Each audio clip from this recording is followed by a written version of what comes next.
With an accusation leveled and more, this is Pro Wrestling Central. My name is John, and you're watching the Wrestling Report.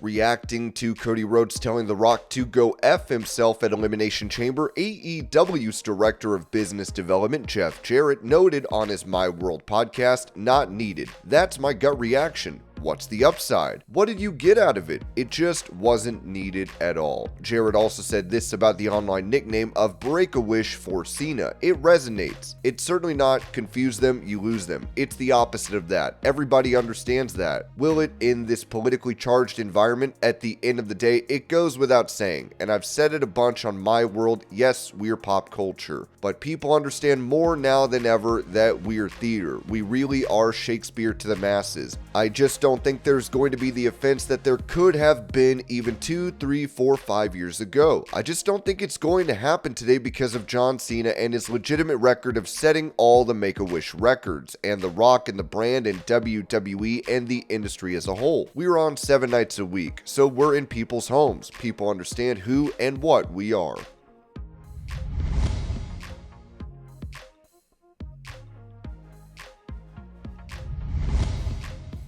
Going over a record that John Cena officially set, Ringside News wrote that the WWE Elimination Chamber Premium Live event ended in the most shocking way imaginable as John Cena turned heel and aligned himself with The Rock, truly selling his soul to the final boss. Following this dramatic heel turn, Cena has now earned a new Guinness World Record. According to the Guinness World Records website, John Cena's impact on WWE has been further recognized with a remarkable achievement. He now holds the record for the longest WWE face run before turning heel, showing the incredible length of his run as the company's top babyface. The former leader of C Nation was a babyface from 2004 all the way to March 1st, 2025. Naturally, no one could have ever imagined John Cena would become a heel, but now fans just have to accept the reality. John Cena won the Elimination Chamber match and will be challenging Cody Rhodes for the undisputed WWE Championship at WrestleMania 41, but lots of fans aren't afraid of calling out Cena for being a hypocrite. John Cena is set to make his return to WWE television on the March 17th edition of Monday Night Raw in Brussels, so it's still some time before he comes back, and we'll have to see how WWE will book Cena once he makes his presence felt once again.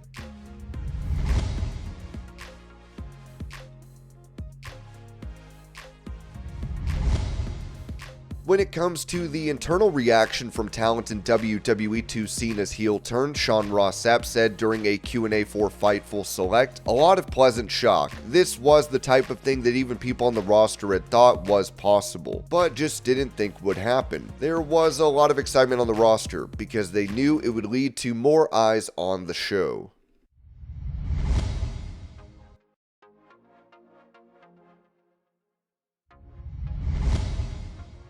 Ex-WWE star Eugene leveled an accusation against former head of talent relations for WWE, Mark Carrano, with Ringside News writing, "Former WWE star Eugene has come forward with shocking claims about his time at WWE's Performance Center, revealing that someone in WWE's corporate office attempted to sabotage his job opportunity. In a new YouTube video, Eugene detailed his journey from indie wrestling and personal training to being offered a coaching job at WWE, only to be blindsided by a bizarre accusation that he planned to sue the company. Eugene explained that in July 2012, he was living in southern Indiana, wrestling on the independent scene while working as a personal trainer, when he got a call from John Laurinaitis, Johnny Ace. WWE wanted him to come to WWE headquarters to film a stand-up for WWE video in support of Linda McMahon's Senate campaign. Linda's Senate opposition said that WWE puts a mentally disabled character named Eugene's head in the toilet. I mean, Eugene's head did go in a toilet, and Vince McMahon poured green paint on me, and I cried. It was a very emotional, great role for me. But to have the Senate opposition say that a mentally handicapped person gets their head put in the toilet isn't exactly what happened, because we didn't define Eugene as a mentally handicapped person. Eugene was just special. Eugene claims that Linda's political opposition even reached out to him for a statement, but he refused to speak with them. They wanted a statement, but I hung up on them. Not that I supported Linda in her political views, but I supported WWE, and I wasn't going to say one bad thing about them, because my experience was not bad, although I had been fired 3 times. Eugene flew to Connecticut, where he was greeted by a limo and taken to WWE headquarters. While he expected to film his segment and leave, he was caught off guard when he walked into a room and saw Triple H. Triple H really didn't make me nervous. I just didn't expect to see him. He stood up right away, shook hands, hugged me. Oh, this is what we're going to do. We're going to do this video. After filming for nearly 3 hours, Triple H invited Eugene to lunch, where they had a private conversation. Triple H goes, "Hey, are you hungry?" I was not going to turn down free food, so I was like, sure. So we sat down at the little kitchenette area, and he sent someone to get us lunch. During lunch, Triple H asked him several questions about his wrestling contracts. He asked me if I had a contract with OVW. I told him it wasn't really a contract, just a handshake deal with Danny Davis that I'd wrestle for him forever. Then he asked me if I was signed with TNA, which I was not. Eugene ordered a Reuben sandwich, while Triple H had 2 baked salmon with salad, vegetables, and rice. I feel like I'm scarfing down all this grease and calories while he's eating salad and vegetables and rice. In May 2013, Eugene was invited to Florida Championship Wrestling, FCW, for a guest coaching position. He recalled being so broke that he only had $20 to his name and had to budget his food. I was going to be there for an entire week. WWE provided me with a car and a hotel room, but I had to put gas back in the car before returning it. I didn't know if my $20 was going to go to gas or food. I was eating Taco Bell because they still had a $1 menu. Potato soft tacos were 99 cents. I was hoping not to spend the entire $20. In June 2013, WWE reached out to offer him a full-time coaching job at FCW, with Canyon Cayman telling him he was on a short list of 1. That really made me feel great that Triple H was taking over developmental, and I thought everything was just going to be great. But then he received a shocking email from Canyon Cayman at 2:37 p.m. It was titled "A Statement and a Question," and the question was one that would catch you off guard. It read, "Someone said this sentence to me today. Oh, Nick will for sure sue us before or after this is done." And it was a corporate person, not a coach. Can you reassure me that whether this coaching experiment goes well or poorly, that this is not going to go down that road? Eugene was blindsided and spent hours debating how to respond before finally emailing back at 9:25 p.m. Yes, that statement did catch me off guard. I cannot imagine any reason why anyone would say that about me. I've never had any interest in suing the company. I've never slammed, put down, or talked bad about WWE in any interview, Facebook post, or tweet. I have no resentment toward the company. I've always been very loyal. He recalled how former WWE talents once tried to organize a lawsuit against the company, but he never considered joining. A few years back, there was a group of former WWE wrestlers attempting to band together former talent to bring a lawsuit. I had no interest and didn't even listen to what they had to say. Eugene racked his brain trying to figure out who in the corporate office had said this about him. Then it clicked. He was convinced it was Mark Carrano, and he had a disturbing reason why. He took the story back to 2008 when he attended an OVW show at Six Flags in Louisville, Kentucky. After the event, a group including his future wife Stephanie and Mark Carrano went out to eat at Lone Star Steakhouse. Carrano had a few drinks, and all night he kept telling Stephanie how pretty she was. Later that night, Stephanie went to the women's restroom and Eugene noticed Carrano was missing. I went over to the women's restroom and pushed the door open a little bit. It didn't move. I pushed harder and Carrano was inside. Stephanie was against the wall. He had his foot and hand against the door trying to hold it, reaching over, saying, "Kiss me, kiss me." Eugene barged in and Carrano immediately fled. I feel like that is some kind of, maybe not sexual assault, but attempted sexual assault, because the fact was, it really scarred her and hurt her. Years later, when he got the email about WWE fearing he would sue, he knew Carrano was behind it. I knew that was why Carrano was the one in the office who told Canyon Cayman that I would eventually sue WWE. Despite everything, Eugene's contract was eventually signed, making him an official coach at WWE's Performance Center. However, he wouldn't come face to face with Mark Carrano again until WrestleMania 30, a moment he teased for his next video.